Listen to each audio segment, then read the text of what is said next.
el diagnóstico temprano de la distrofia muscular de Duchenne, tema muy específico de una patología que ojalá desde la infancia nosotros como pediatras la diagnostiquemos y por supuesto la enfoquemos de una forma y de una manera adecuada. Nuestro invitado en el día de hoy es el doctor Alberto Dubrovsky. El doctor Alberto Dubrovsky es médico egresado de la Universidad de Buenos Aires, es profesor adjunto de neurología de la Universidad de Buenos Aires también y profesor titular de neurociencias de la Universidad de Favaloro, director del Departamento de Neurología del Instituto Favaloro y de Neurociencias de la Fundación Favaloro, director de la Unidad de Enfermedades Neuromusculares. Doctor Alberto Dubrovsky, muchas gracias por asistir, por aceptar nuestra invitación. Queremos compartir con usted y con todos nuestros invitados que estamos cumpliendo en este año, pásame la siguiente, 80 años de nuestra revista Pediatría.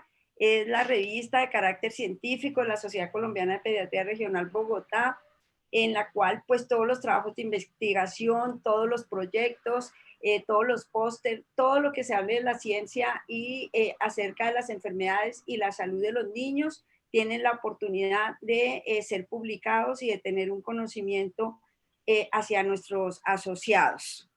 Por supuesto, nuestro fondo financiador, nosotros usamos, como todos lo conocen, un modelo de asociación con la industria farmacéutica diferente a otras sociedades y nosotros en conjunto con la industria farmacéutica en nuestro fondo financiador trabajamos de la mano para que la industria farmacéutica permita que se desarrolle toda esta serie de actividades y están dentro de un fondo financiador. Tenemos a Pfizer, a PTC Therapeutics y en alianza con la Sociedad Colombiana de Pediatría Regional Bogotá.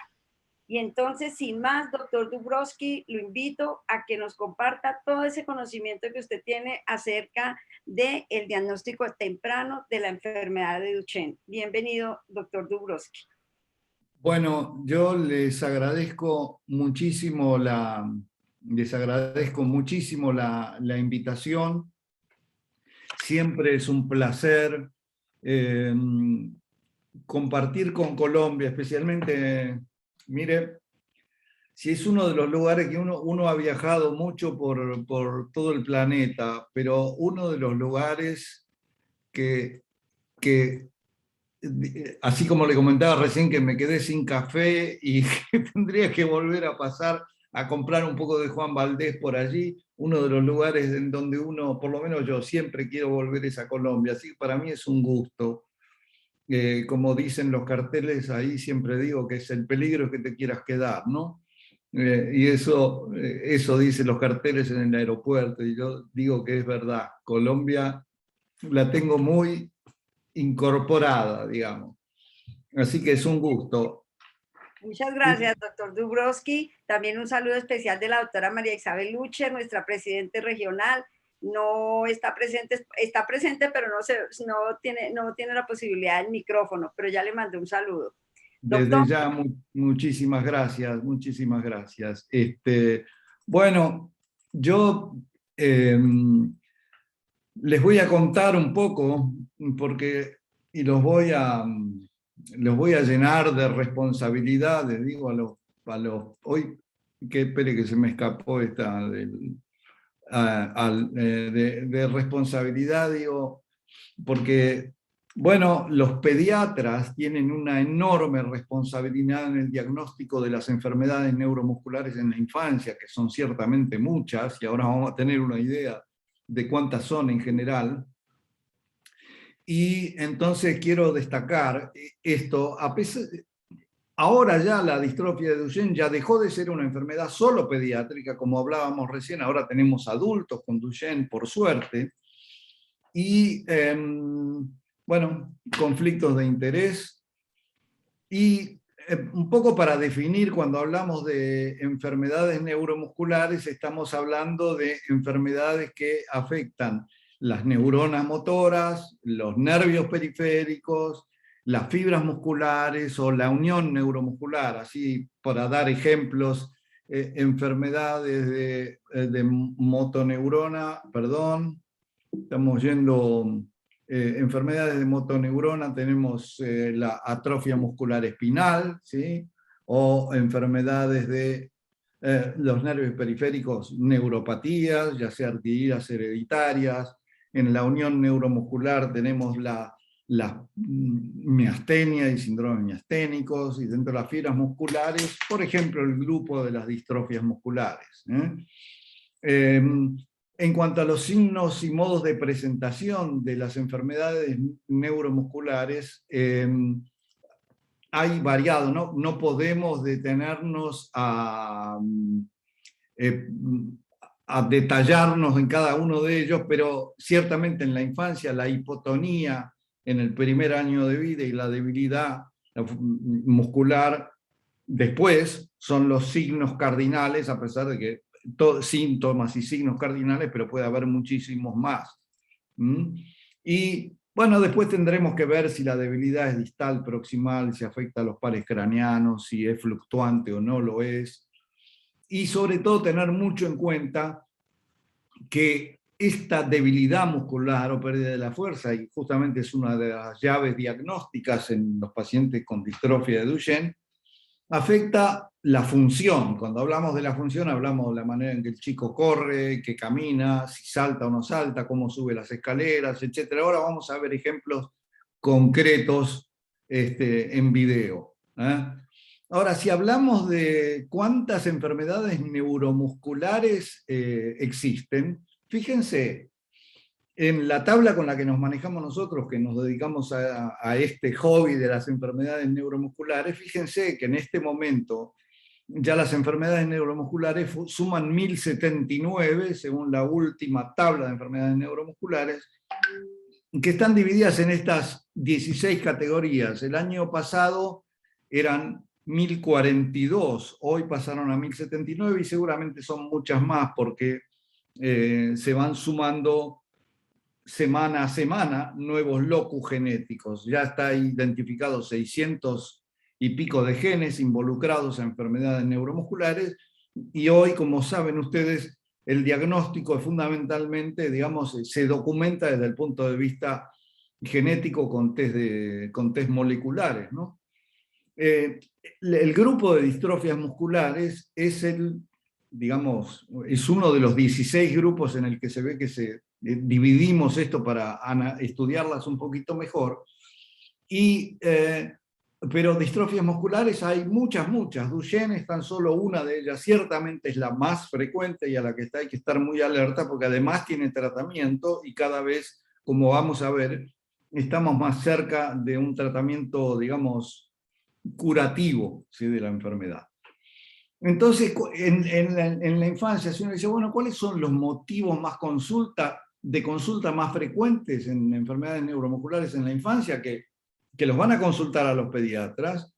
Es la hipotonía, como dijimos primero, durante el primer año, después cuando el chico camina o ya está un poquito más grande, es que tiene retardo en la adquisición de las pautas motoras, ¿no? Camina más tarde, o de bebé tarda en sostener la cabeza, sentarse, etc. O tiene ya una marcha normal, se cae con frecuencia, tiene una postura normal, se cansa fácil. Y todas estas cosas son motivo de consulta frecuente al pediatra que, en general, por lo menos en nuestro medio, y después vamos a analizar un poco lo que pasa también en otros lados, no recibe la atención y no se le jerarquiza el relato a los papás.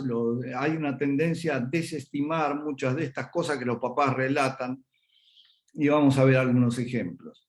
Entonces, si uno habla de distrofias musculares, habla de enfermedades que son primarias del músculo, quiere decir que no son de la neurona motora, no son de los nervios periféricos, y comprende mutaciones o alteraciones genéticas por lo menos en más de 50 genes, y este tipo de alteraciones que se ven acá, con fibras redondeadas, si ustedes recuerdan algo, la histología muscular normal, después seguramente vamos a tener una foto por allí, van a ver estas bandas de tejido conectivo que separan fibras grandes y pequeñas, mucho aumento de grasa, entre las células musculares, que ese es el sustento anatomopatológico de una distrofia muscular. Yo quiero saber si se está escuchando bien. Sí, doctor, perfecto, se escucha. Ok, ok. Miren, esta tabla representa, la que está en amarillo es la distrofia de Duchenne. Todas estas otras, todas y cada una de ellas son distrofias musculares de otro tipo. Las que yo pinté en verde son aquellas que son relativamente fácilmente confundibles con Duchenne, ¿ok? De las cuales hay unas cuantas, fácilmente confundibles para la gente más o menos incluso experta que tiene, por supuesto que para alguien que no está muy experto puede por ahí pensar que cualquier paciente con debilidad o tipo de distrofia muscular pueda pensar que es Duchenne, pero en realidad las que son más parecidas son solo estas, y como ven acá hay por lo menos 50 genes y hay muchos más genes asociados a otras formas de distrofia muscular distal y demás que acá no están incluidas. Entonces, algunas definiciones de Duchenne. Primero, es la forma más frecuente de distrofia muscular, es la enfermedad genética, por cierto, todavía letal, más frecuente en la infancia. La incidencia es aproximadamente 1 en 3.500 nacidos varones y es causada por una mutación del gen de distrofina, así se le ha llamado al gen y a la proteína en cuestión. Tiene una herencia, como ustedes saben, ligada al X. Esto quiere decir que las mamás pueden ser portadoras asintomáticas, sanas de la enfermedad, y esto es muy relevante a la hora de darle la información para planificación familiar. Bueno, y se debe precisamente a una ausencia de esta proteína que se llama distrofina, que es fundamental para, como vamos a ver, para darle solidez a la membrana de la fibra muscular. Y es una enfermedad tratable, es ciertamente incurable aún, pero no intratable. No existen enfermedades intratables. Esto hay que tener en claro, que curación y tratamiento son cosas distintas. Y no es más solo una enfermedad pediátrica, como dijimos ya, tenemos pacientes adultos, como van a ver después. Recordar esta historia de la herencia ligada al X, lo que hace que el 50% de los embarazos de niños varones pueden heredar la distrofia muscular, y las mujeres en un 50% pueden heredar el estatus de portadora de la enfermedad si la mamá lo es. Así que esto es muy importante tener en cuenta, y frente a un niño con distrofia de Duchenne hay que estudiar a la familia, a la mamá, a las hermanas, eventualmente tías y todas las candidatas en riesgo a ser portadoras de la enfermedad. Bueno, este hombre que en 1860 no tenía máquina de fotos, pero dibujó maravillosamente bien estos dibujos que representan lo que hoy vemos en la práctica con estos chicos con distrofia de Duchenne. Y miren, en 2016 se calculó en el mundo unos 180.000 pacientes y esperamos para el 2025 unos 200.000 pacientes, ¿ok? Les pido que miren esta foto, después les cuento algún detalle más de esta foto más adelante, pero desde que Duchenne describió esta enfermedad en 1860, nada había sucedido relevante hasta 1987, en que se descubrió, digamos, la causa de la enfermedad como una ausencia de esta proteína que se llamó distrofina, y a partir de allí se desencadenó una catarata, digamos, de eventos científicos, por llamarlo, y de descubrimientos que nos permitió conocer toda esta cantidad de enfermedades y proteínas que están relacionadas, así como Duchenne, la distrofina está relacionada a la enfermedad de Duchenne, estas otras proteínas, ahora vamos a ver un poco más de detalle de eso, vinculadas a todas esas otras enfermedades que yo les mostré, a esta lista de genes que no hacen más que representar estas enfermedades, ¿sí? Entonces, hay una cosa que para mí es muy importante, que es el reconocer la enfermedad, o reconocer que uno está frente a un paciente con una patología neuromuscular. Reconocer es una palabra tan importante que se escribe igual de los dos lados, ¿no? Y que es una etapa previa al diagnóstico, porque uno, bueno, ve el paciente, pero dice, bueno, ojo, yo estoy mirando algo que me parece que no está bien, y eso tiene que ver con lo que hablábamos al principio, con respecto al reconocimiento temprano, ¿sí? De estos signos que ahora vamos a ver para ilustrar bien de manera práctica cómo uno puede empezar a pensar en estas patologías. Si uno recorre desde el primer año de vida hasta los 5 o 6 años, lista, acá hay una lista, así casi diría arbitraria, de enfermedades neuromusculares en la infancia. Fíjense en los primeros meses de vida, la atrofia espinal tipo 1, después tipo 2, la enfermedad de Pompe, miopatías congénitas, distrofias congénitas. Acá a partir de los 3 años, la distrofia de Duchenne, formas de distrofia de cintura, polimiositis, en fin, es todo apareciendo a partir desde el nacimiento. Uno puede encontrar, por supuesto que hay muchas más que estas que pusimos acá, y les quiero contar un par, 2 o 3 historias típicas, como la de este niñito que tiene 4 años, ahí a la foto, que podría ser cualquier otro, es lo mismo, con ninguna historia de trastornos durante el embarazo, con el parto normal, sin antecedentes patológicos, primer hijo, concurre al jardín de infantes, camina, eso sí, camina un poquito tarde, 15, 16 meses, y entonces la maestra, y esto es una cosa que vemos todo el tiempo, la maestra le dice a los papás, bueno, mire que este chiquito de ustedes tiene ciertas dificultades para subirse al tobogán, para a veces subir una escalera, se cae con frecuencia, en fin, me preocupa un poco esta cuestión. Entonces, ¿cuál es la historia siguiente? Esperen que estoy acá con mis líos con el mouse que no lo encuentro ahora. Acá. Ok, entonces consultamos con el pediatra, que no nota nada anormal. Y bueno, se trata de un chiquito que es un chico torpe nomás. La historia continúa y resulta que las caídas empiezan a hacerse más notables, se le dice que haga estimulación, ejercicio, las caídas, dificultad para incorporarse y subir escaleras, todas estas cosas empiezan a aparecer, y como consecuencia de eso, bueno, en algún punto lo ve un neurólogo, se le hace una CPK que da 18.000. ¡Wow! Algo está pasando. Otra historia es la misma historia, nada más que esta vez es la abuela la que se da cuenta. Les cuento esto porque son historias típicas que vemos todos, absolutamente todos los días. La abuela nota que el nieto tiene una forma rara de caminar, le llama la atención, que es en puntas de pie, que le dice a los papás van al pediatra, y el pediatra va y consulta con el ortopedista. Me parece que este chiquito tiene pie plano, invariablemente es el diagnóstico de pie plano, se le ponen plantillas, pero llegamos a la misma situación.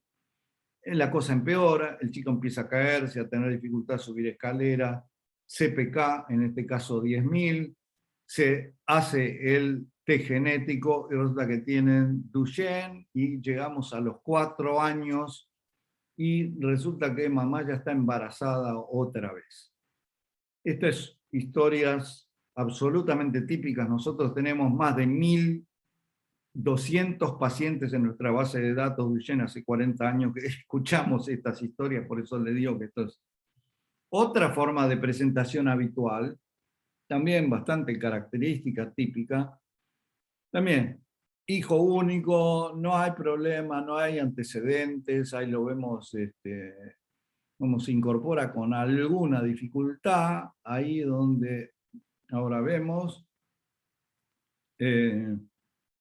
parece que corre normalmente, todo parece ok.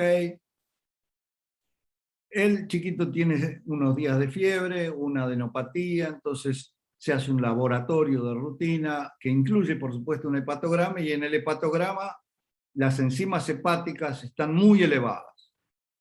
se le hacen múltiples estudios, no se encuentra nada, se decide hacer una biopsia de hígado. Tenemos muchos pacientes con biopsia de hígado. Pero estas enzimas no son enzimas digamos, derivadas de una malfunción del hígado, sino del problema neuromuscular. Y una CPK da 14.500. Acá lo vemos tratando de subir la escalera, donde se nota un poco más la dificultad, y el estudio molecular a esta altura. Entonces, muchas veces se llega antes al diagnóstico cuando se descubren enzimas alteradas. Sin embargo, hemos tenido chiquitos con el diagnóstico de hepatitis crónica, en fin, con todo lo que esto significa. Entonces, ¿cuáles son las características clínicas? Primero, un comienzo ahí en la primera infancia, porque el chico tarda en caminar, o camina en punta de pie, o tiene esta cosa del pie plano, se cae con frecuencia, tiene una marcha después cuando empieza a caminar, un poco basculante. Este es un chico más grande, ahí lo tienen, me ven como bascula, la famosa marcha de pato. Ya empieza a notarse que tiene dificultades para incorporarse del suelo. Ven ustedes cómo se toma, se trepa sobre sí mismo, ¿sí? Esta es la clásica signo maniobra de Gowers. Empieza a verse esta pseudo hipertrofia gemelar, que es tan característica y que Duchenne acá dibujó, fíjense, en este paciente que es muy prominente, el 40-50% de estos chicos tienen trastornos cognitivos, tienen dificultades en el aprendizaje. Eso también a veces desvía porque uno piensa de que es un trastorno de tipo central. Eso también a veces suele demorar, porque entre que el chico tiene esta torpeza motora, más que tiene este cierto retardo cognitivo, entonces todo se desvía hacia lo central y se demora el diagnóstico.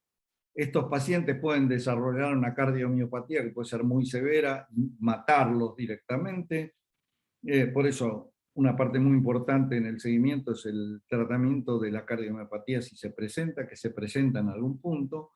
Aparecen contracturas, deformaciones articulares, escoliosis severa, pie equino, estas las cosas que un poco pasaban más antes. Ahora con el tratamiento y la vigilancia de estos chicos y los tratamientos proactivos, ya sean farmacológicos y o kinesiológicos, se ven mucho menos.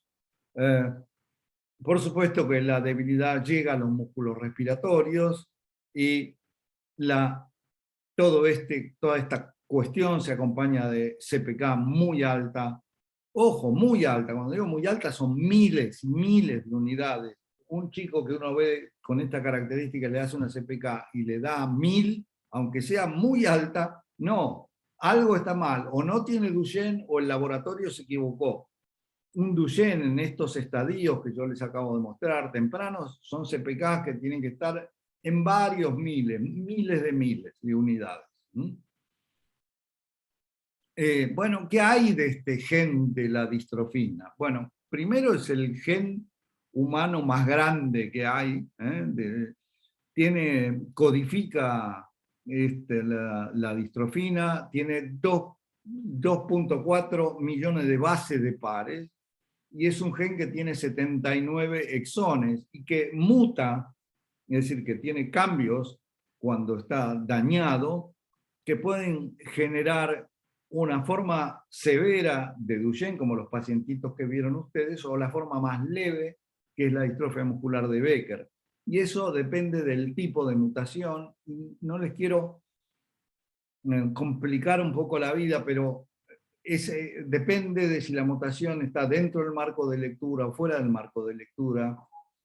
Esto quiere decir que se genera alguna parte de la proteína útil o directamente no se genera ninguna forma útil de proteína. Entonces existen diferentes tipos de mutaciones y esto es muy importante. Hoy saber qué mutación es la que tiene nuestro paciente puede abrir otras alternativas terapéuticas. Las deleciones, es decir, cuando faltan varios exones o uno o varios exones del gen, comprenden un 60-65% de los casos en Duchenne, Las mutaciones puntuales, un 30% de los casos de Duchenne, las duplicaciones, un 10%, ¿ok? Y hay otras también pequeñas. Y las mutaciones pueden ser mutaciones puntuales de diverso tipo. Y ahora vamos a ver por qué es importante tener el diagnóstico genético y no solamente el diagnóstico clínico, la sospecha clínica. Las mutaciones puntuales es cuando hay una mutación de una sola y única base. Ya no es un exón entero el que está mutado, deletado o duplicado, lo que fuere, sino que es una única base, una guanina por una adenina en el lugar mal puesto y ya, chao. Eso hace que ya el ADN no sea leído, digamos, por el ARN y no se fabrique la distrofina. Entonces, diferenciar las diferentes mutaciones en cada paciente es hoy día muy importante para ver cuál es la alternativa terapéutica posible más allá del tratamiento clásico que ahora vamos a mencionar. Entonces, si uno mira este esquema que parece complejo, pero no importa, fíjense, esta es la membrana de la fibra muscular, todas estas bolitas, pelotitas, rayitas, representan proteínas diversas que están asociadas o cercanas a la membrana, y esta larga que está acá es la distrofina, que fíjense que lo que hace es unir partes del interior de la fibra con la membrana.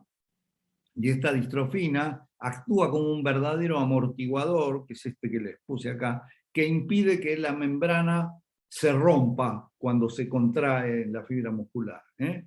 Acá hay un esquema más sencillo, la distrofina protege entonces la membrana de la fibra muscular.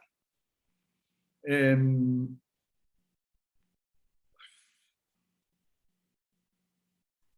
pasó acá con esto? Hola. Hola, no, sí lo estamos oyendo, doctor Dubrovsky. Creo que ya. No sé qué Detalle de la tecnología. Fue culpa mía. Muy bien. Fíjense, este es un trabajo que recientemente publicamos sobre 400 pacientes con presunción de distrofinopatía en el laboratorio de genética que tenemos asociado. 370 resultaron ser Duchenne, creo que era el número 370, 71, pero el análisis molecular de estos casos nos permitió saber, como ven acá, ya tengo miedo de mover el mouse, cuántos de lesiones, de qué exones, cuántas mutaciones puntuales, etc. De manera que esto, el análisis molecular, nos permite saber exactamente potencialmente a qué nueva droga son candidatos, ¿ok? Y de esto lo vamos a tener un poquito más claro cuando hablemos de ese tema en unos minutos. Lo mismo, estos son hallazgos de una cuestión similar del grupo del doctor Fujita en Perú, que también realizó este estudio molecular en unos 150 pacientes Duchenne para encontrar qué tipo de mutaciones en cada uno de los exones o mutaciones puntuales tenían los pacientes. Bueno, yo acá lo único que les quiero mostrar, tal vez para hacerlo, fíjense, este paciente, para ver el efecto, miren, este es un paciente con distrofia de Becker, tiene como 37 años a la altura de este video y tiene una severa debilidad de los músculos cuádriceps.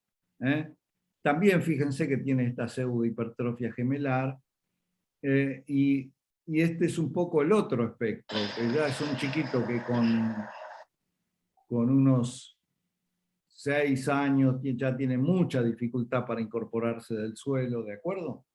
Entonces estos son, digamos, el espectro más benigno de la enfermedad y esta es la forma más severa. Es el mismo gen con diferentes tipos de mutaciones que va desde debilidad, que se llama miopatía del cuádriceps, que es una forma de Becker, a formas muy severas como las formas de Duchenne. Si uno mira una resonancia, fíjense, una resonancia de músculo en un chiquito que va creciendo, 5, 6 años, 8, 9, fíjense cómo ya empieza el reemplazo adiposo, fíjense que ya lo que se ve a los 10, 11, 12 años y a los 14, digamos, ya está casi todo reemplazado por tejido adiposo.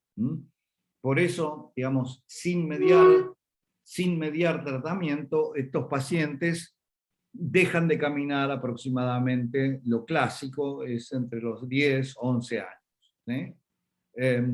Acá tienen lo que señalábamos antes, el aumento de tejido conectivo y aumento de grasa entre las fibras musculares, y si teñimos, es decir, le damos tinción a la distrofina, es decir, podemos verla, la distrofina, que es este halo marrón alrededor de cada fibra. Esto es un músculo normal, control. Fíjense que en este músculo Duchenne no está desaparecida la distrofina, salvo en esta fibra, que es una fibra que se llama revertida, no importa entrar en este lío, pero es para que se vea que también haciendo la inmunomarcación de la proteína podemos también tener diagnóstico, porque sabemos que la proteína no está. Lo que no sabemos es dónde está la mutación, que hoy, como dijimos, tiene importancia terapéutica. ¿Qué es lo que, si uno empieza a ver, vamos a ver videos. A ver, este jovencito que tiene 2 años, fíjense cómo, ya se está tomando de la rodilla, ya tiene un mínimo cuadro Gowers, para levantar sus juguetes. Acá lo vemos, que es el que viene, después estuvo corriendo, que uno diría, bueno, es un chico un poco desmañado, a los 4 años, acá lo tenemos, ahí ya se nota, ven cómo se nota más esta dificultad que tiene para incorporarse del suelo, y es acá donde habitualmente vienen las consultas, y a esta cosa suele desestimarse. Ahora, lo que pasa, estos son distintos pacientes, acá tienen uno de 7, pero que ya tiene, ven que bastante más dificultad. Todos estos pacientes, está tomando corticosteroides que produce un cambio muy significativo, ¿sí?, en la performance motora, y ahora, que es el tratamiento estándar, ¿no? Estos chicos empiezan a ser tratados con corticosteroides a partir de los 4 o 5 años. Este paciente, digamos, si atendemos a la historia natural, estos pacientes dejan de caminar 10, 11 años, este chico tiene 16, tiene mucha dificultad para incorporarse, como ustedes ven, pero bastante bien camina, ¿sí? Entonces, la línea de la historia evolutiva natural de la enfermedad, empezamos acá, a partir de los 3 años y pico, bueno, se empiezan a veces antes a darse cuenta, hay una especie de amesetamiento de la evolución, porque acá lo que pasa es que la maduración neurológica le gana a la enfermedad, pero a partir de acá la enfermedad empieza a notarse más y viene la declinación, y si dejamos esto libre de tratamiento, estos chicos dejan de caminar entre los 10, 11, 12, cuando mucho años. Esto ha sido modificado dramáticamente la línea evolutiva con el tratamiento de corticosteroides. Por supuesto que vamos a ver que no todos los pacientes son iguales. Entonces hay una etapa ambulatoria temprana, una etapa ambulatoria tardía, no los quiero cansar con videos, pero digamos, a ver, en ambulatoria tardía es el chico con mucha dificultad para caminar, con su hiperlordosis, su marcha basculante, muy importante. Ahí este chico ya va a tener mucha dificultad para incorporarse del suelo. Después tenemos una etapa no ambulatoria temprana y no ambulatoria tardía. En este caso, este chico ya tiene 25 años y tiene muy poca, acá conserva, por ejemplo, la movilidad de los miembros superiores, aunque ya no puede caminar, y en esta etapa más tardía ya no conserva movilidad de los miembros superiores, solamente distal, pero un poco de control de tronco. Por supuesto que en esta etapa ya hay compromiso respiratorio del que hay que ocuparse. Hoy día muchos de estos pacientes duermen con respiración no invasiva, con sistemas de BiPAP, pero a veces lo usan un ratito durante el día, pero como les digo, ahí tenemos pacientes de muchos años ya. Ahora, bueno, dice, ¿estos son pacientes todos iguales? No, no son todos iguales, la verdad que no son. Hay formas más severas. Acá tienen, miren, todos estos puntos son de nuestra población de pacientes. Olvídense de las líneas que están unidas, que fue para ver algunas evoluciones en especial. Pero van a haber pacientes que dejan de caminar acá, pacientes que dejan de caminar acá, y pacientes de 20 y pico de años que todavía siguen caminando, ¿sí? Y en realidad son todos pacientes tratados, prácticamente el 99%, pero tienen evoluciones diferentes, y este es un capítulo muy apasionante para nosotros porque todavía no entendemos bien. Puede ser que tenga que ver con factores epigenéticos, con genes modificadores que se vienen descubriendo ahora, que son genes que modifican la actividad de otros genes como el de la distrofina. Bueno, y acá hay ejemplos, ¿no? Este jovencito, estos dos yo los había puesto antes, como ya tiene 11 años, acá tienen la velocidad a la que camina. Nosotros utilizamos mucho esa variable para medir la evolución, y este sin embargo tiene, no, este ya es otro, este tiene 21 años, y sin embargo, fíjense, y todos tienen diagnóstico molecular de Duchenne, con mutaciones del gen de la distrofina que producen ausencia de formación de distrofina, ¿sí? Pero entonces, ¿cuáles serían las alertas diagnósticas? Yo diría, para el pediatra, bueno, motora.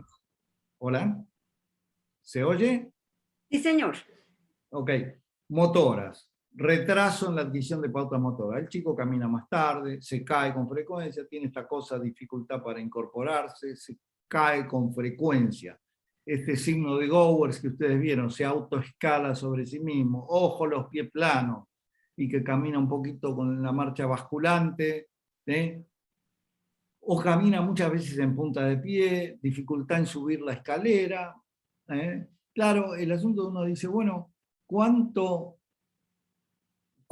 de importancia le voy a dar yo a esto? Y bueno, el consejo habitual, lo que uno escucha siempre, que dice, no, espérelo, ya va a andar bien, es solamente, ¿no? Es un poco más retrasado que el resto, pero está bien, el chico está dentro. Bueno, no, CPK. Entonces, frente a la duda, una CPK, porque una CPK en un paciente así, y tienen un resultado de 5.000, 6.000, 10.000, bueno, se terminó, ya no es nada más que un retraso madurativo, ¿sí?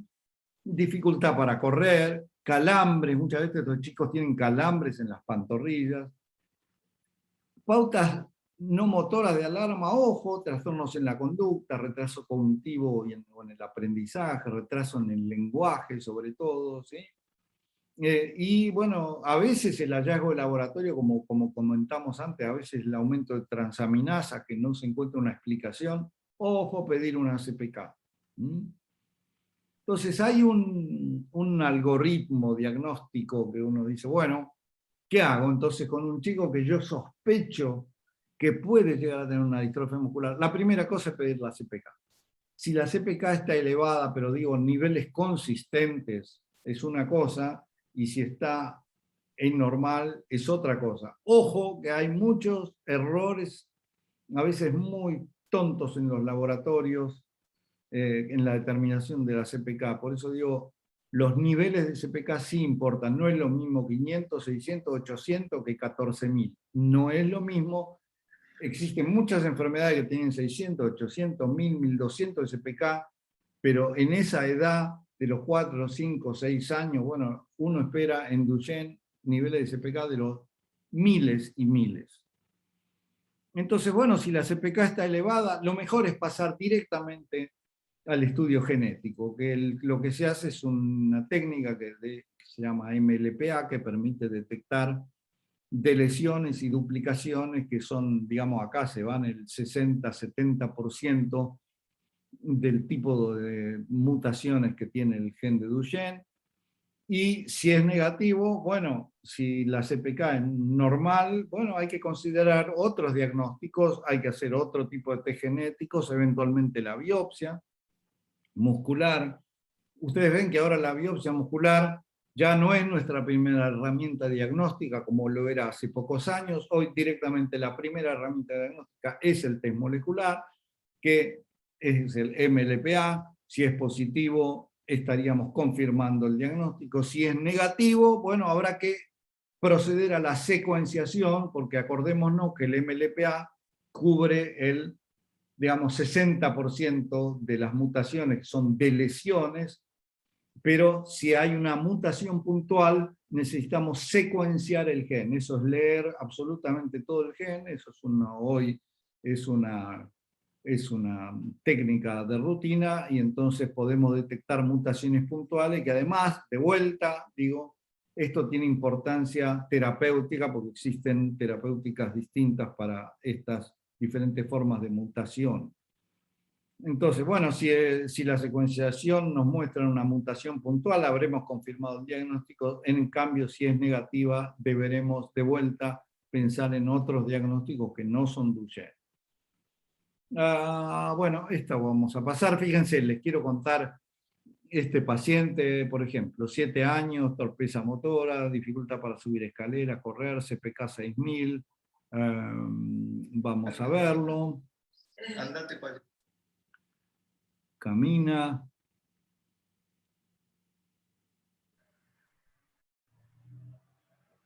Bastante bien, sin embargo, ahí tiene, se está tomando de la rodilla para incorporarse, escápulas aladas. Bueno, la verdad que podría ser, entonces se pide un MLPA ante la sospecha de que este niñito tenga Duchenne, pero el estudio genético para Duchenne es negativo, pero para hacerles la historia corta, se pide un panel de distrofias de cintura, que comprende como un grupo de 30 distintas formas de distrofia muscular, y termina teniendo un déficit de calpaína, que es otro gen, y otra proteína de esta cantidad de proteínas que yo les mostré ligadas a la fibra muscular o a la membrana de la fibra muscular, y entonces el diagnóstico es una distrofia muscular de cinturas tipo 2A.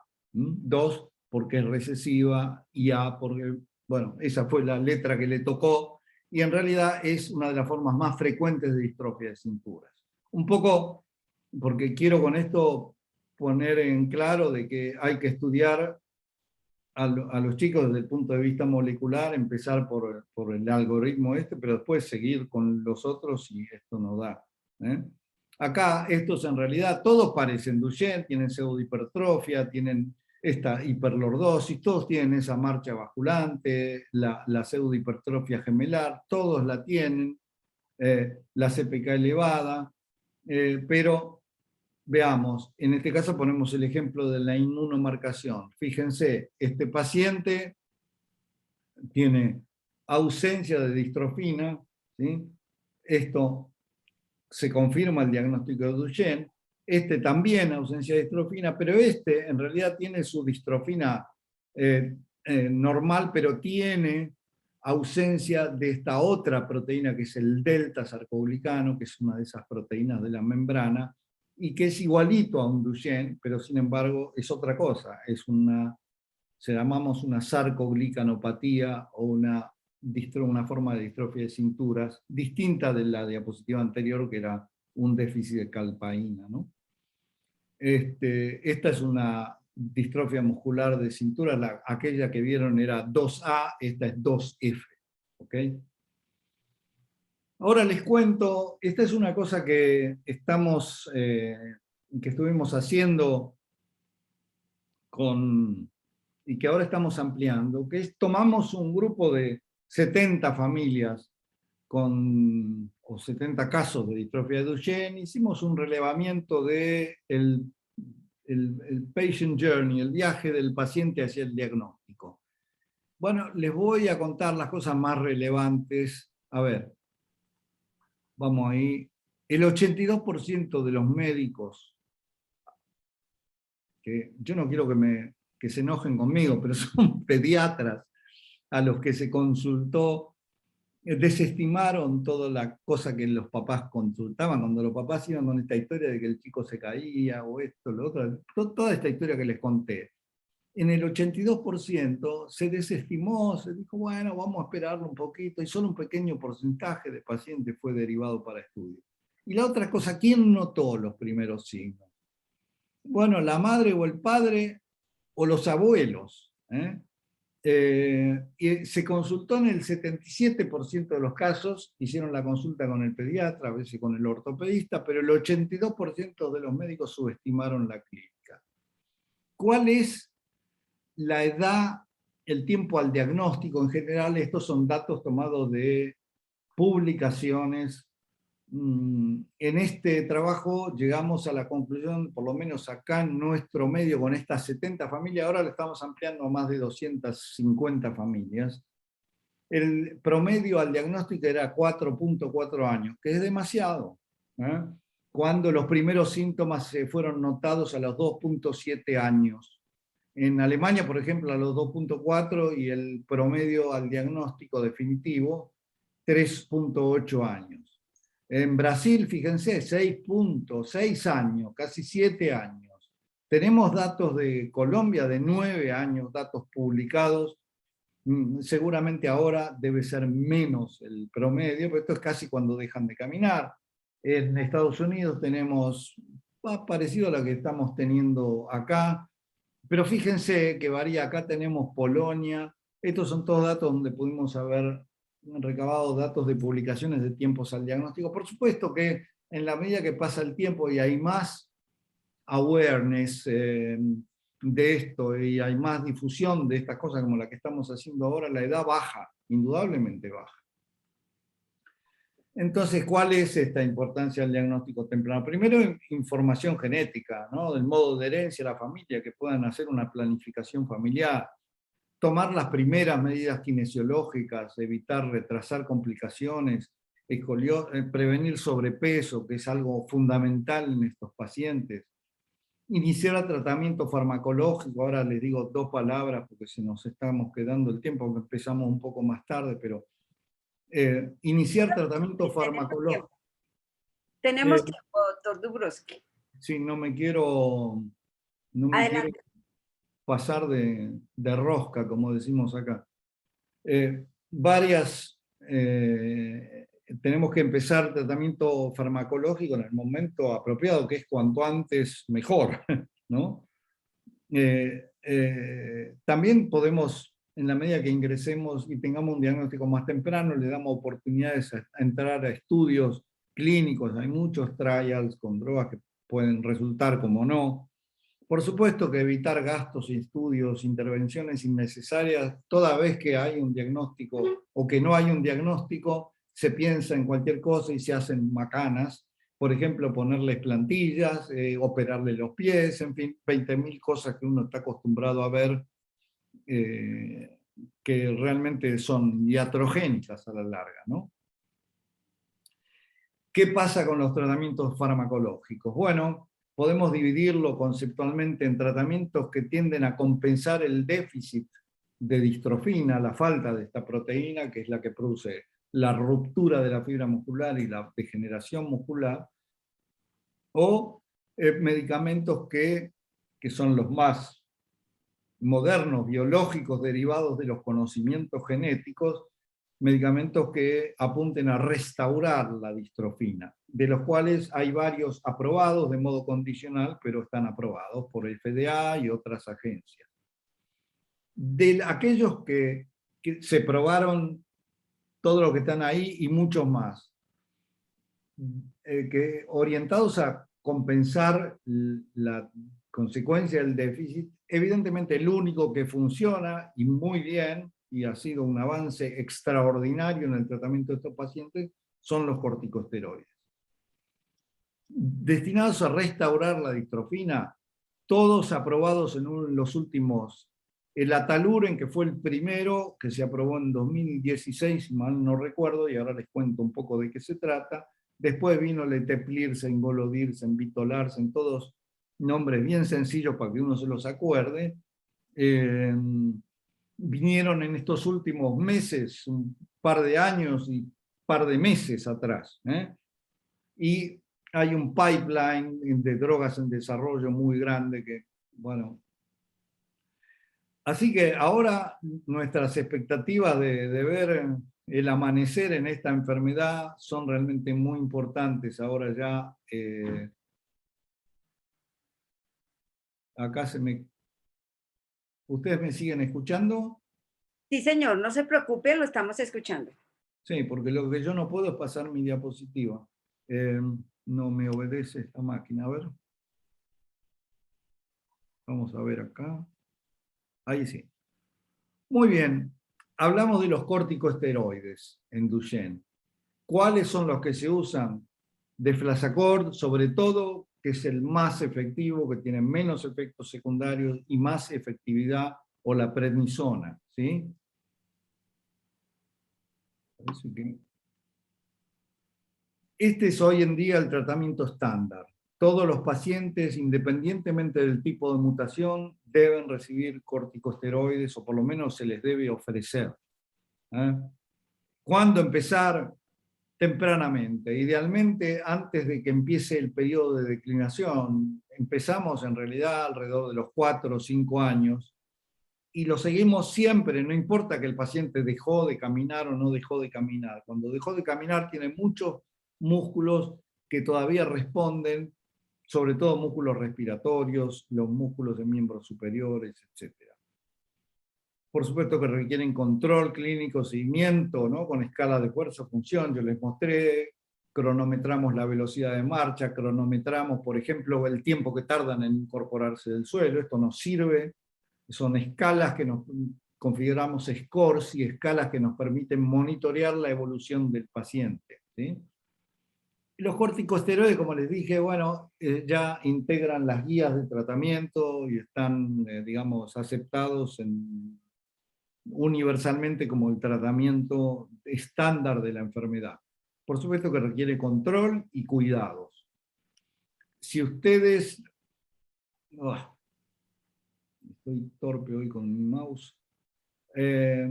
Por ejemplo, vamos a ver este hombre que tenía 7 años. Esto es un video más viejito ya. El viejito soy yo, el video también, del año 2006. ¿Sí? Acá, un año más tarde, fíjense que está más grande, más viejo, digamos, con un año más, pero sin embargo ustedes ven que se incorpora mucho mejor. Este paciente, estoy hablando, esto es pretratamiento, del lado izquierdo de la pantalla, fíjense la enorme dificultad. Este chico casi estaba por dejar de caminar a los 9 años, y cuando recibe tratamiento con corticosteroides, un año después, está mucho mejor, ¿sí? Ese es una cosa bastante impactante, la mejora de este chico. Por supuesto que esto no quiere decir que se cubre, pero la declinación es mucho menor y puede caminar por muchos más años, disminuye la progresión de la enfermedad, mejora la función respiratoria, por supuesto prolonga la sobrevida. Hoy sabemos que los pacientes tratados tienen menos cardiomiopatía, menos escoliosis. Acá esto es un estudio que hicimos con en colaboración con muchos grupos de historia natural de la enfermedad. Yo no sé, si no los quiero aburrir con tanto gráfico y cosa. Lo que les quiero contar, que todo lo que todas estas barras implican, es la comparación. Este es un grupo de 400 y pico de pacientes que seguimos en diferentes centros de diferentes partes del mundo a través de los años. Hicimos como 10 años de historia natural, y se ve clarísimamente la comparación entre pacientes tratados y no tratados, la diferencia. Esto es otra publicación de la serie que, bueno, yo para hacerlo más corto y no aburrirlos tanto con gráficos, muestra la misma cosa. Si miran las curvas de los pacientes tratados en rojo versus no tratados en azul, la diferencia es grosera, y la diferencia es grosera también en la función respiratoria, la declinación de la capacidad vital. o de las presiones inspiratorias máximas y expiratorias máximas, con o sin glucocorticoides, ¿sí? En este otro paper, lo que se ve es la mejoría, la mayor mejoría con deflazacor que con prednisona, ¿no? Que siempre es preferible el uso de deflazacor que la prednisona. ¿Qué hay de las nuevas terapias? Bueno, les decía que la primera que en aprobada fue la Taluren. Ahora vamos a ver dos palabritas de cada una de estas, y estas que son salto de exón, que ahora les muestro un poco conceptualmente de qué se trata. El Ataluren es una terapia que fue la primera, es una molécula que se toma por vía oral, es una pequeña molécula que es lo que permite, ahora vamos a ver, la lectura. Cuando yo les conté que había mutaciones que se llamaban puntuales, que son mutaciones que afectan una sola base, ¿ok? Una timina por una guanina, pero si en ese lugar se produce un codón de stop, es decir, ese es el lugar donde el ARN se deja de leer al ADN, ¿sí? No se produce la proteína en ese codón de stop, entonces lo que hace la Taluren es posicionarse allí y permitir la lectura a través de ese codón de stop. Y esta es una droga que por su utilización oral y que prácticamente tiene pocos o nulos efectos secundarios, está indicado en pacientes con mutaciones puntuales de ese tipo, que se llaman mutaciones sin sentido, para lo cual uno tiene que tener el diagnóstico molecular. Estudios recientes de seguimiento de más largo plazo con estos pacientes muestran que hay mejoría en la función pulmonar y también en función motora. Claro, yo creo que lo importante, y que va a venir ahora, que se aprobó desde hace poquito, se aprobó, acá me faltó algo, esta droga fue aprobada en el 2016 aproximadamente, y se aprobó para niños a partir de los 2 años, y yo creo que este es el punto donde tendría mucho sentido empezar a dar esta medicación, por lo cual el diagnóstico precoz es tan importante.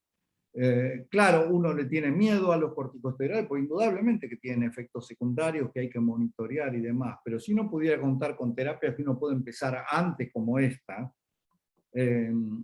para esto la edad del diagnóstico hay que bajarla, hay que hacer las pruebas moleculares, ¿ok? Drogas basadas en salto de exón. Fíjense ustedes, acá yo les dibujé los 79, no se los dibujé yo, lo hizo alguien más, exones de la distrofina, que va del 1 al 79. Fíjense, acá este gen está entero, pero yo vengo acá hay una delesión, faltan estos 3 exones. Del 47 falta el 48, el 49 y el 50. Fíjense que ahora el 47, si miran las puntitas, no encaja con el 51, ¿sí? Con lo cual se produce un stop en la lectura y no se forma la proteína, ¿sí? Acá, 47 y 51 no se juntan, stop, se terminó la proteína. Entonces a alguien se le ocurrió, bueno, ¿qué pasa si anulo el 51? Porque el 47 con el 52 sí se encuentran. Y eso es lo que efectivamente es el concepto, digamos, para que se entienda de lo que es el salto de exón. Entonces se restaura el marco de lectura de la proteína, porque 47 se encajó con el 52. ¿Qué pasa? Esto quiere decir que se produjo una proteína más corta, pero algo útil. No es una proteína normal, pero es una proteína útil. Entonces, aprobados para salto de exón, para saltear el exón 51, 53 o 45. Estos son de empresas farmacéuticas que están compitiendo. En este momento hay muchos ensayos terapéuticos corriendo para saltos de exones distintos de diferentes empresas farmacéuticas.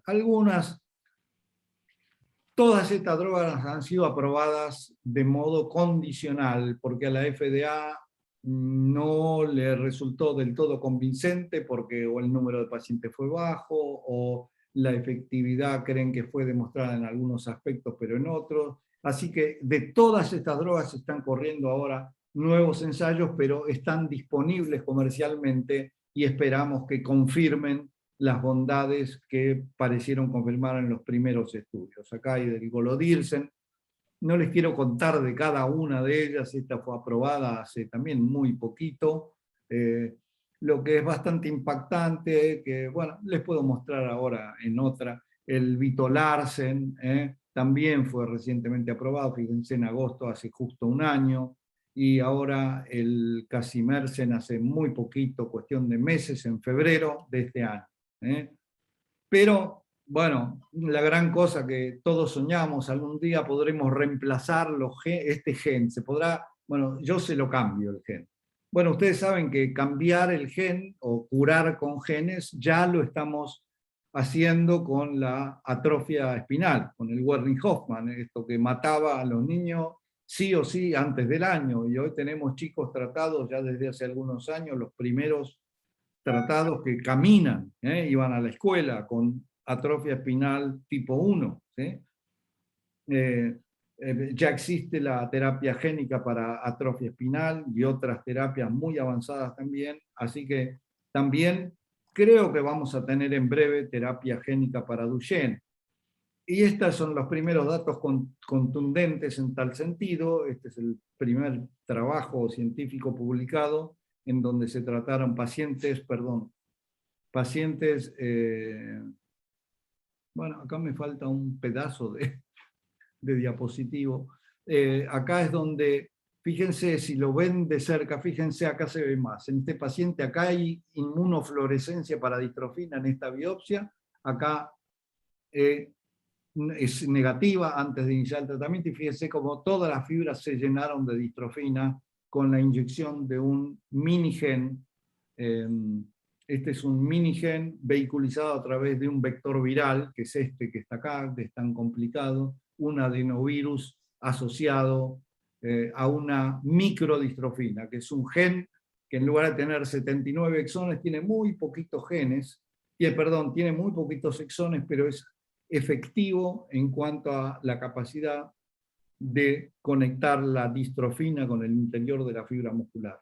Esto, bueno, lleva trabajo de muchos años con modelos animales, pero hoy hubo ya un grupo pequeño de pacientes tratados con esta terapéutica, con reducción dramática de la CPK, con mejoría en la función motora, y ahora se está en etapas un poquito con mayor número de pacientes y más, y hay 3 laboratorios, 3 grandes empresas involucradas en terapia génica en distrofia de Duchenne, alguna de las cuales fue mencionada al principio. En realidad, 2 de los sponsors que ustedes tienen en la Sociedad de Pediatría están involucrados con terapias genéticas en distrofia de Duchenne. Entonces, bueno, de vuelta, ¿no? Quiero enfatizar la información genética, evitar intervenir tempranamente, empezar el tratamiento farmacológico, tener en cuenta que hay muchas opciones según el tipo de mutación, ingresar a estudios clínicos, etc.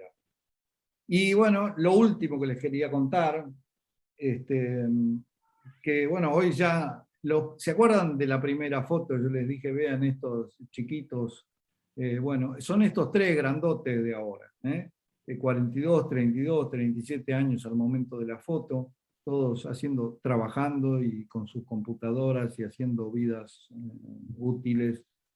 Es decir, que nos hemos corrido ya estos pacientes, como ya al principio no pasaban de los 20 años, después empezaron a pasar de los 20 y ahora pasan de los 30, es común tener pacientes de los 30, pues aprendimos a cuidarnos, resultado de la ventilación no invasiva, resultado de los cuidados cardiológicos, de los tratamientos, en fin, otro capítulo muy grande, que bueno, ya los aburrí bastante en todo este tiempo con esto solo. Yo solamente les quiero contar que acá tenemos a que es uno de los 3 hermanos besando la panza de su mujer y a su futuro hijo.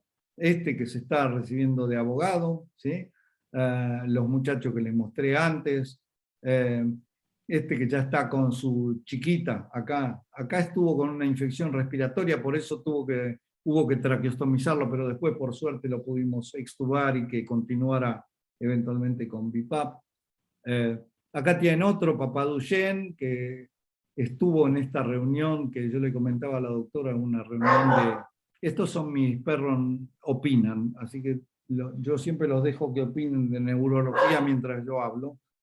Y acá este ya tiene 2 chicos. Así que, bueno, hoy realmente los pacientes ya esto trascendió el ser una enfermedad pediátrica solamente, es una enfermedad, hoy nos permite decir con orgullo que tenemos pacientes adultos que hacen vidas, por suerte, digamos, con sus limitaciones, pero que trabajan, estudian, y este es el fruto del conocimiento de lo que aprendimos a cuidar, del desarrollo de nuevas terapias, y creemos que esto, bueno, va a seguir evolucionando y que estamos en los comienzos, tenemos grandes expectativas sobre la posibilidad de la terapia génica, que yo creo que va a llegar, estamos a las puertas de eso. Así que, bueno, el mensaje para los pediatras es no dejen pasar el tiempo con respecto a cuando ven estas pautas de alarma. Esto es fácil, una CPK, y si la CPK da bien alta, bueno, y si no da alta, pero la CPK es un indicador de patología muscular, pensar primero en estas patologías, ¿ok? Así que, bueno, les agradezco enormemente la atención, quedo dispuesto si hay alguna pregunta. Y voy a dejar de compartir pantalla en este momento. Doctor Dubrovsky, muchas gracias. Excelente conferencia. Creo que yo como pediatra recordé en 25 años, tuve la posibilidad de ver 2 pacientes y realmente uno lo recuerda. Y una de las preguntas que pude reunir en estos días con mis residentes y con otros pediatras es, ¿cómo uno como pediatra no se le pasa a un paciente de estos? Porque usted tiene razón. Lo primero que piensan siempre es en el pie plano, y entre el pie plano, la valoración del ortopedista, los ejercicios, creo que perdemos tiempo. ¿Qué nos recomienda, doctor Dubrovsky? No, la recomendación es tal cual como lo que mencioné, cuando hay alguna de estas pautas del alarma, primero escucharlas. A veces hay una tendencia a decir, bueno, está bien, tiene 14 meses, no camina, está bien, pero mirar, bueno, ¿qué es lo que no hace? Tiene 18 meses, no camina, bueno, basta, digamos. Esto no es que hay que seguir, no se puede seguir esperando. Algo hay que hacer, algo pasa. Entonces, bueno, ahí la recomendación es la consulta neurológica, pero nos podemos adelantar a eso, aunque sea hacemos una CPK, ¿sí? Porque ese es un test muy simple, sencillo, cuyos resultados están en el momento y ya podemos tener una orientación muy clara con respecto al diagnóstico. No dejar pasar estos retrasos en la adquisición de pauta motora, se cae con frecuencia, que pie plano y no nos queda claro, y verlo cómo sube la escalera, y verlo cómo corre y cómo camina, y bueno, y está el alerta de los papás, el alerta de la maestra, ¿de acuerdo? Sí, Escuchar eso. con los casos que usted nos presentaba, realmente vemos cómo los profesores y los niños yendo a los jardines tienen muchas posibilidades porque ellos observan y además comparan con otros niños. Creo que esa es una oportunidad. Para nosotros como pediatras, ahorita se presenta algo y es que los papás hablan todo el tiempo de la estimulación temprana. Entonces, ¿podemos distraer ese diagnóstico también con esto? Ni que hablar, ni que hablar. Porque siempre hay como una tendencia a pensar que todo el retardo motor, y sobre todo que en estos chicos también hay retraso en la aparición del lenguaje, y estas cosas enseguida se enfocan hacia lo central y vienen en resonancia del cerebro y lo que usted se imagine, pero nadie piensa en la patología ni en la semiología neuromuscular, que es un poco esto que estábamos hablando. Claro que sí, profesor Dubrovsky. realmente siempre se dice, lo que uno no ha visto, pues no lo sospecha. Exactamente. Y, y en esto sí, conocer la forma como mueven los brazos, cómo se incorporan, cómo se apoyan, imágenes maravillosas que usted nos mostró. Y solo le dije, yo he visto unos 2 o 3 pacientes, lo recordaba y pensaba, fijarse mucho en los gemelos. Los gemelos es algo que inicia muy pronto, desde muy pequeñitos. ¿Qué ha visto usted en su grupo de pacientes, doctor?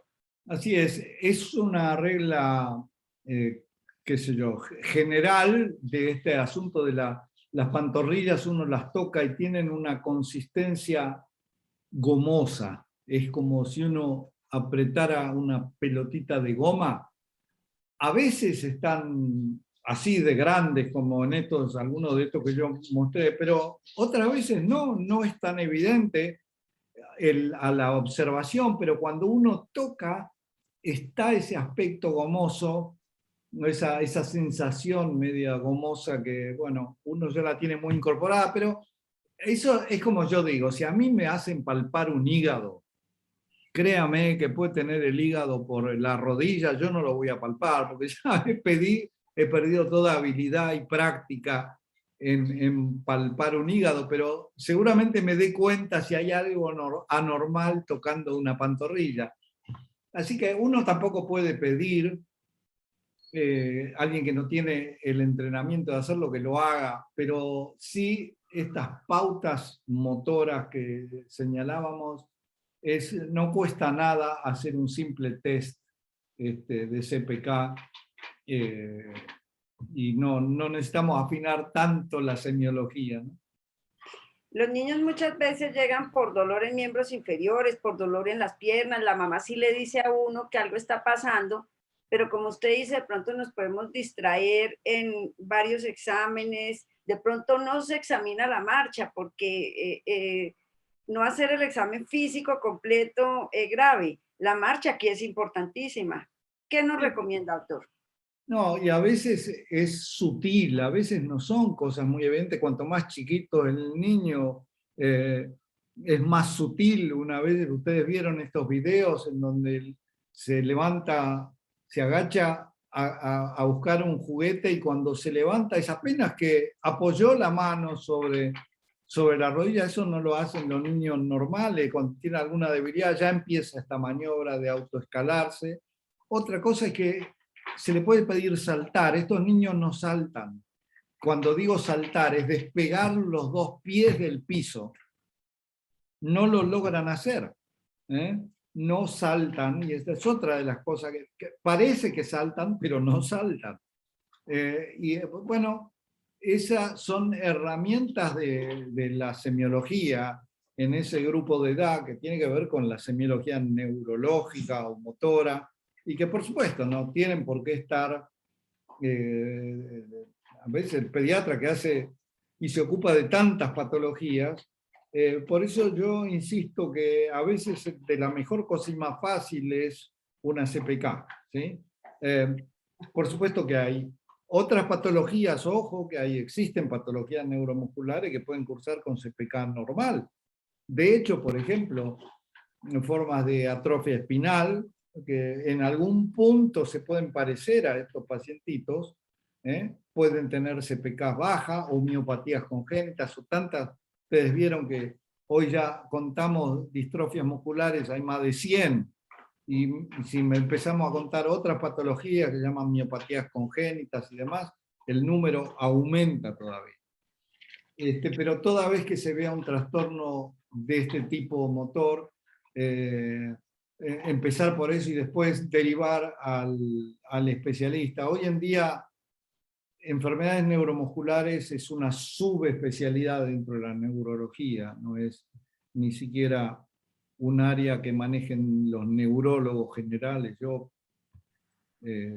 Ya es un área especial y ustedes vieron que es tal la complejidad y la sofisticación a nivel diagnóstico que nos ha encasillado en una patología, para los que nos dedicamos a esto, que nos ha, yo diría que embrutecido en otros aspectos, porque sabemos tanto menos de otras patologías generales tan importantes, porque esto nos come el cerebro con tantos genes y tantos diagnósticos diferenciales y tanta... Ahí está la importancia, doctor Dubrovsky.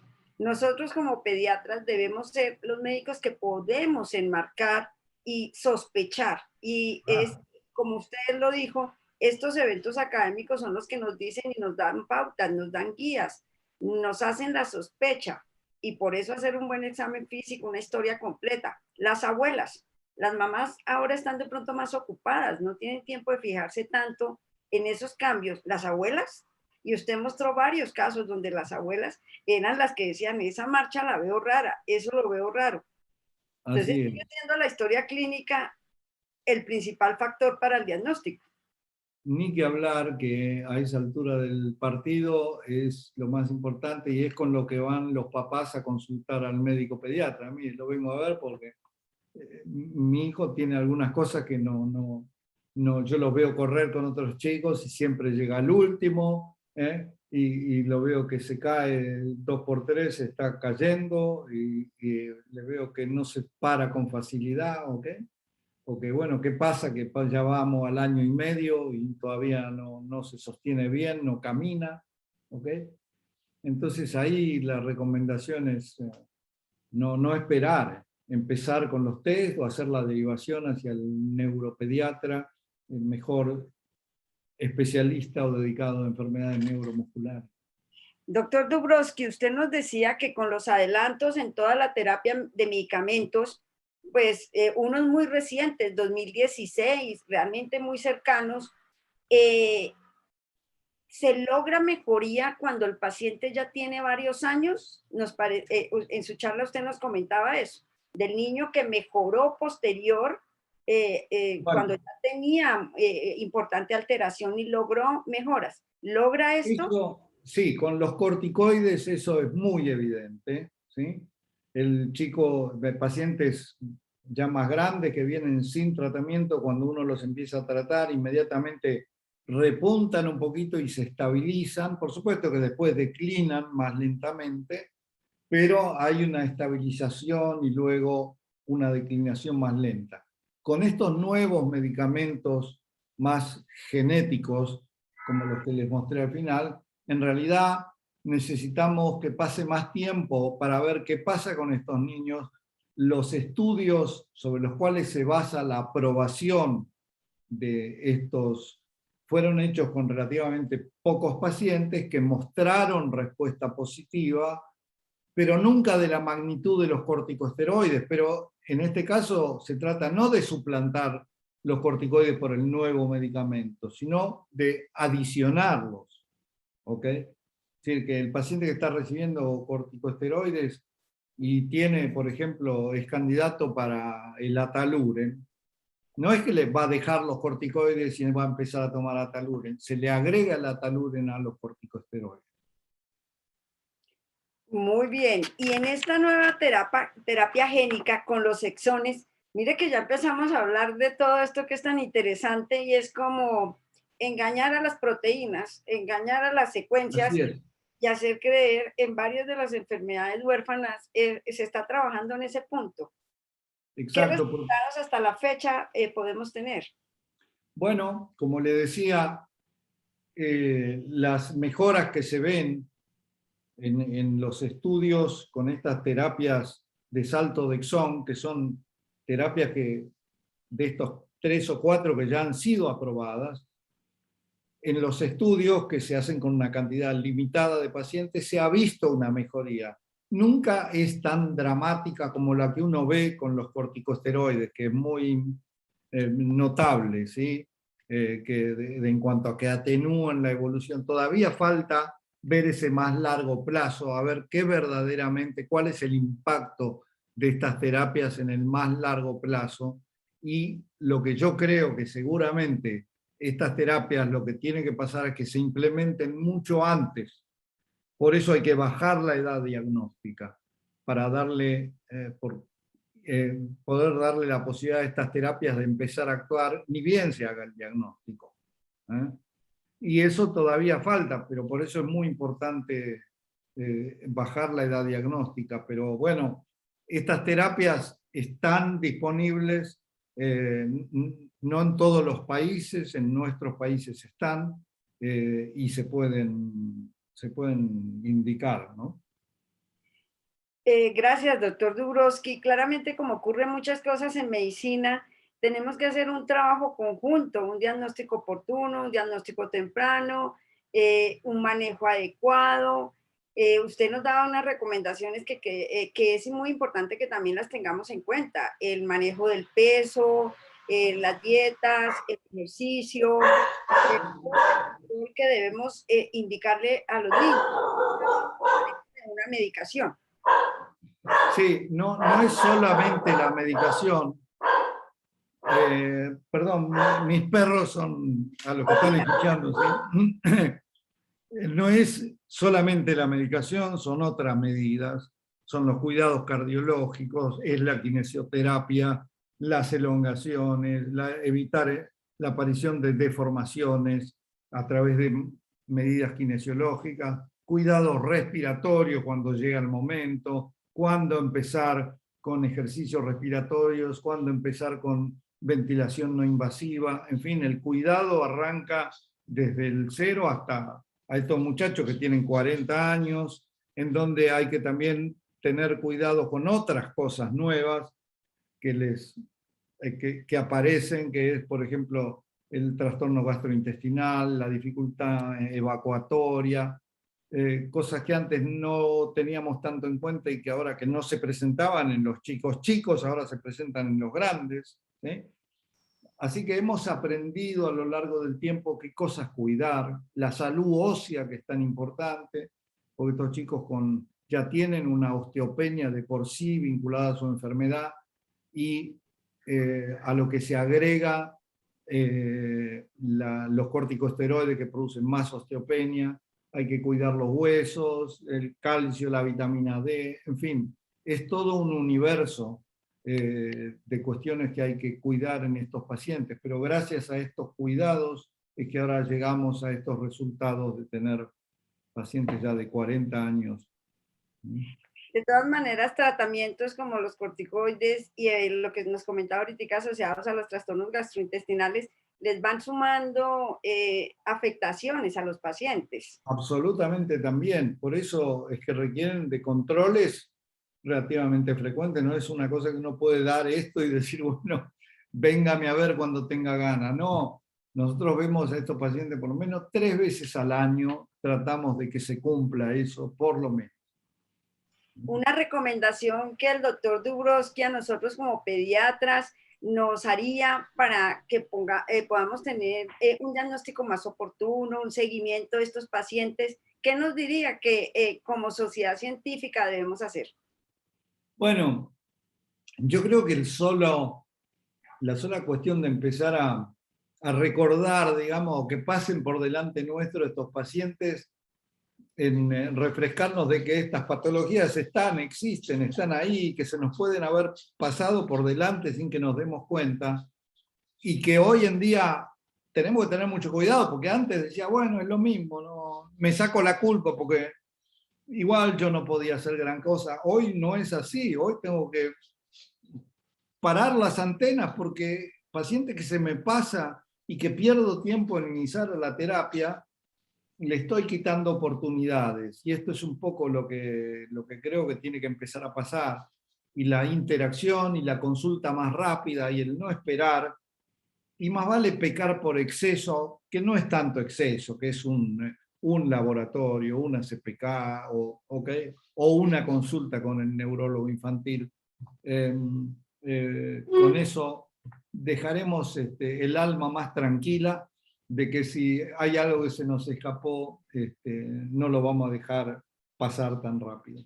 La alta sospecha y la CPK nos ayuda bastante, doctor Dubrowski. Esta charla, por supuesto, queda grabada, es toda una enseñanza, es toda una clase magistral, videos fabulosos que nos permiten a todos nosotros como pediatras, a nuestros residentes, realmente poder determinar y detectar a tiempo una enfermedad como esta que le hace la diferencia al paciente.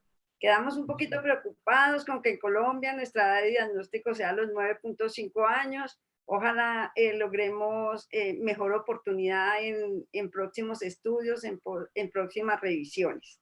Bueno, la manera es esta, no hay otra. Yo creo que Colombia tiene que haber ahora bajado esa edad de esa publicación y seguramente va a ir bajando con el correr del tiempo, pero tenemos que persistir en esta cuestión de educación médica continua para lograr ese objetivo. Claro que sí, profesor, porque en lo que definitivamente, como dice la doctora Ucher en los comentarios, lo que uno no ha visto difícilmente lo diagnostica y si no lo ha estudiado, pues menos, porque Así o es, sea, no existe, no existe. exactamente. Como decía, no se puede diagnosticar aquello que no se conoce. No se puede diagnosticar lo que no se conoce, doctor Dubrowski. Así Muchas es. gracias, Yo- excelente conferencia. Realmente queda grabado en nuestro canal YouTube, en nuestros residentes, nuestros pediatras y Sí, realmente yo lo que le voy a pedir, lo que le voy a pedir en relación a eso, yo tengo por supuesto estos videos, son pacientes que me han autorizado a que los esa era la muestre, pero se supone que los puedo mostrar yo. A veces soy un poco cuidadoso con esta cosa de los videos por pedirle entonces que utilicen esta herramienta solo con el propósito de educación y que traten de evitar que esto se desparrame por todos lados. No, profesor Dubrowski, no se preocupe, es un evento netamente académico. Nosotros solo estamos en la parte académica, por supuesto, y desde el principio, como lo dijimos, No, y nuestro los papás son entienden de que esto, y están deseosos de colaborar, y uno siempre le pregunta, mire, lo voy a usar para enseñar esta foto de su hijo, este video, sí, adelante, si esto sirve para que no nos pase lo que nos pasó a nosotros, que tuvimos que esperar demasiado tiempo, los papás son muy comprensivos de eso también. Muchas gracias, doctor Dubrowski. Muchas gracias a todos nuestros participantes.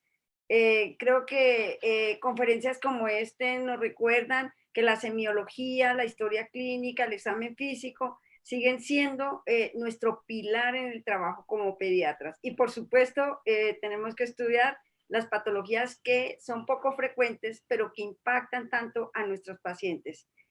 Gracias, doctor Dubrowski.